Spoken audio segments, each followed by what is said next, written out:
1816 fue un año decisivo porque se declaró la independencia de un nuevo país, hoy llamado Argentina, y así estos territorios dejaron de pertenecer a la monarquía española. También fue decisivo porque José de San Martín terminó de organizar su plan de guerra, con el cual garantizaría esa independencia y llevaría el triunfo de los revolucionarios más allá del Río de la Plata. Para 1816, España se había liberado de los franceses y el rey Fernando VII había vuelto al trono.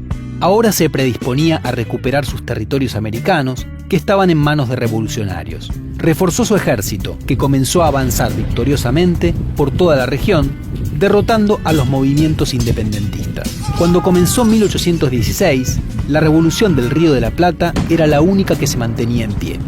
La situación era muy compleja.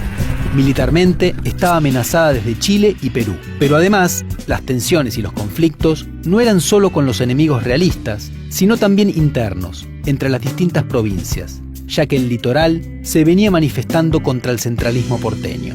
Por otro lado, la economía estaba en estado crítico, por el enorme esfuerzo que implicaba la guerra, que se estaba haciendo ya muy larga. En este contexto de emergencia, las Provincias Unidas se reunieron en un congreso para decidir qué hacer ante la situación crítica. El Congreso se reunió en Tucumán para limar asperezas entre Buenos Aires y el interior, cuyas relaciones estaban deterioradas. Las sesiones se iniciaron el 25 de marzo de 1816 y acudieron distintos diputados de distintas provincias, entre ellas algunas que hoy no son argentinas, sino bolivianas, mientras que provincias que hoy son argentinas, como Entre Ríos, Corrientes y Santa Fe, pero estaban enfrentadas con Buenos Aires, no enviaron representantes. Los diputados presentes tenían un perfil ideológico más conservador que los que habían dirigido la revolución hasta entonces, y sin embargo se animaron a dar un paso que hasta entonces no se había dado ante la situación que parecía no tener salida. Finalmente, después de muchas discusiones en las cuales muchos asuntos no fueron resueltos, por ejemplo, qué forma de gobierno adoptar, el Congreso decidió, el 9 de julio de 1816, declarar la independencia de las llamadas Provincias Unidas en Sudamérica de cualquier dominación extranjera. Así, un nuevo país, libre e independiente, comenzaba a cobrar vida.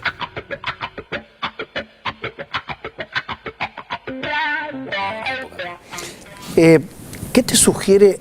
A vos sos un doctor en historia, investigador de CONICET, un currículum apabullante, pero ¿qué te sugiere el 9 de julio? Bueno, para mí es una fecha clave porque es parte de nuestro mito de origen, ¿no? Igual que el 25 de mayo. Para mí son inseparables y más allá de que un historiador tiene la obligación de decir, bueno, lo que de mirar de otra manera. Claro, nosotros profesionalmente te digo, bueno, el 9 de julio no se independizó Argentina, sino un Estado, Provincias Unidas en Sudamérica, que después se desmoronó. Pero en todo caso, cualquier proyecto político posterior siempre tomó el 9 de julio, al igual que el 25 de mayo, como punto de partida y lo sacralizó, ¿no? Entonces, para nosotros es una fecha fundamental. Por eso hace que cada generación vuelva a pensar sobre él, porque, como decía un historiador inglés que yo admiro mucho, Christopher Hill, la historia no cambia, pero las preguntas que le haces son distintas, ¿no? Porque siempre miras distinto desde el presente. Y siempre vas a estar mirando sobre el 25 de mayo y el 9 de julio porque es lo que nos forma como comunidad, ¿no? Y lo que es interesante para mí es que nuestro mito de origen entonces está asociado con dos palabras muy poderosas, que son revolución, por 1810, e independencia por 1816. Entonces, nosotros hoy hablamos de 200 años de república, 200 años de nación, pero también son 200 años de independencia, y lo que pensamos sobre la independencia, y por eso aparecieron tantas discusiones a lo largo de nuestra historia, si la independencia es completa, si es incompleta, si falta la independencia económica, qué es ser soberanos, ¿no? Que son temas que siempre nos van a seguir interpelando como país, como comunidad. Ahora, cuando terminaba el libro yo pensaba, ¿cómo poner orden en este caos? Rosas se ocupó de eso, ¿o no?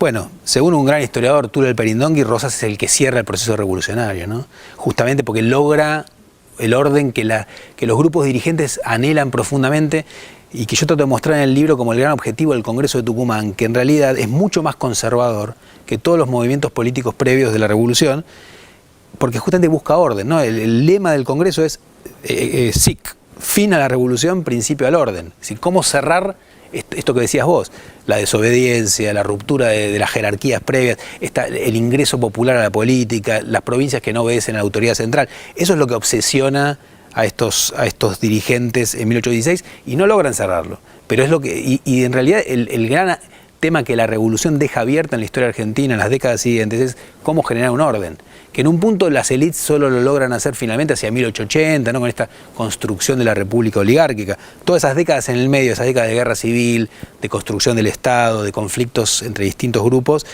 tienen al orden como horizonte, es decir, cómo construís un orden sobre las ruinas del orden previo.